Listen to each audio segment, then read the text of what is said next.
శ్రీ వాసవి కన్యకా పరమేశ్వరి అమ్మవారి ఆలయంలో సామూహికంగా జరుగుతున్న కుంకుమార్చన, అలాగే అమ్మవారి జీవిత చరిత్ర పారాయణంలో జరిగిన యథార్థ సంఘటన.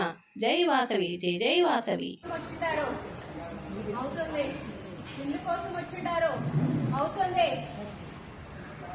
మనసులో కుళ్ళు ఉండేవాళ్ళు వెళ్ళిపోండి. నేను వడ బియ్యం దగ్గర బియ్యం కూడా ముట్టనియను. నేను మనసులో కుళ్ళు పెట్టుకోవద్దు. మనసు ప్రశాంతంగా ఉండు. నీకు కావాల్సింది నీ వెన్నెంట నేనుంటాను, నీ తోడుగా నేనుంటాను. వాళ్ళ కర్మకి నేను ఉంటాను, నీ కర్మకి నువ్వు ఉండు. మంచి చెయ్యి, చెడు చెయ్యాలని చూడద్దు. నీకే చూస్తున్నావు, కనిపించట్లేదా? నేను వచ్చిందాను కదా, నీకెందుకు వాళ్ళ పంతం మీద పడి ఏడుస్తున్నావు?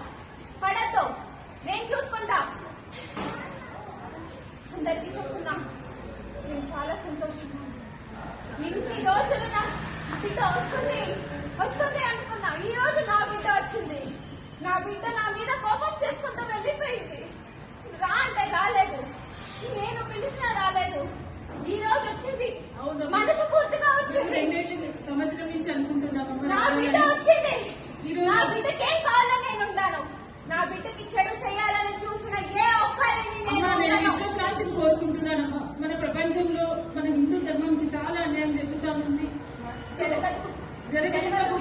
జరగనివ్వకూడదు. నీకు నేను తోడుంటా, నీ అడుగులో నేను అడుగేస్తా, నీ వెన్నెంట నేనుంటా.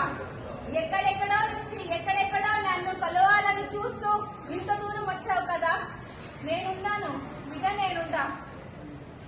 తల్లి కూతురా, నేను చెప్పేది నువ్వు అందరినీ నమ్మతో సరే. మొక్కవాళ్ళు పట్టుకొని నీ దగ్గరకు వచ్చి పని కోసం వచ్చేవాళ్ళు మంచి వాళ్ళు కాదు. ప్రతి మాట వెనక, ప్రతి నోట వెనక నన్ను తలుచుకొని పని చేయి. నువ్వు నిన్నే తెలుసుందా? నువ్వు బాధపడద్దు. వాళ్ళు ఏదో చేశారు అని నువ్వు బాధపడద్దు. నీ మనసులో బాధ నాకు తెలుస్తుంది బిడ్డ, నువ్వు బాధపడద్దు. నీకు నేనున్నాను. నువ్వు బాధపడి నీ ఆరోగ్యాన్ని చెడుపుకోవద్దు. నీ ఆరోగ్యం, నీ పతనం కోసం వాళ్ళు చూస్తున్నారో వద్దు. నీకు నేనున్నా. ప్రతిరోజు నన్ను కలుసుకొని 3 సార్లు కుంకుమార్చన చెయ్యి చాలు. నువ్వు ఏమీ చెయ్యొద్దు. 3 సార్లు. నువ్వు కడపకి పెట్టినా నేనుంటాను, గుమ్మానికి పెట్టినా నేనుంటాను, ఆకుకి పెట్టినా నేనుంటాను, బొమ్మకి పెట్టినా నేనుంటాను. నేనున్నాను, నువ్వు నమ్మినావు అనుకో, నీ వెనకే నేనుంటాను.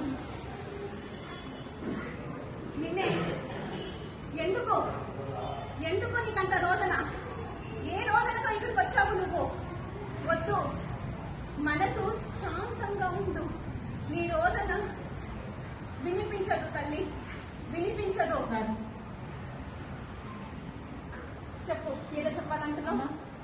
విశ్వశాంతి కోసం కానీ, ఇంకా మన సంసారాలు కాకుండా మన సంసారాలతో పాటు పిల్లలు, ఆ పిల్లలు ప్రపంచంలో సంతోషంగా ఉండాలంటే మేమేం చేయాలి? ఇప్పుడు మానవులందరూ మనం ఏం చేస్తున్నాం? ఏమీ చేయడం లేదు. సమాజంలో మన దేశానికి కూడా ఏం చేయాలి? మనం పూజలు చేస్తా ఉండిపోతున్నాము. దేశం కోసం ఏమన్నా చేస్తున్నాం మనము?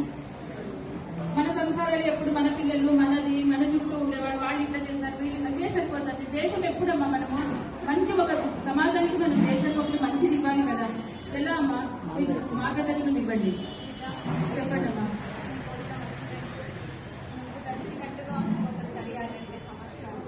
సంవత్సరం పెట్టిందమ్మా. బట్ ఎలా ఈ మార్పు రావాలమ్మా? నీ చుట్టూ ఉన్న వాళ్ళని నువ్వు సంతోషంగా పెట్టాలనుకుంటున్నావు, వాళ్ళని మంచి మార్గాన్ని చేయాలనుకుంటున్నావు. నీ వెంట 10 మంది వస్తా ఉంటారు. ఆ 10 మందిలో నలుగురే నీకు చూస్తున్నారు, 6 మంది కోసం వస్తున్నారు. నువ్వు 6 మందిని మార్చాలని ఎందుకు చూస్తున్నావు? నీ దగ్గర 4 ఉన్నారు కదా, 4 దిక్కులుగా నీకు ఉన్నారు కదా, 5వ దిక్కుగా నేను ఉన్నాను కదా. నువ్వు అనుకుంటున్నావు కదా.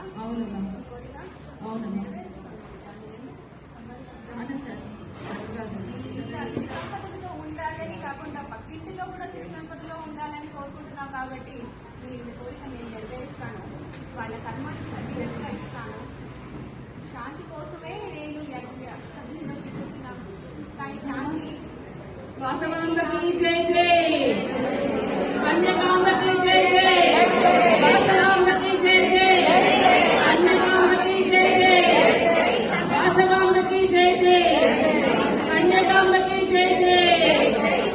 పెనుకొండ వాసిని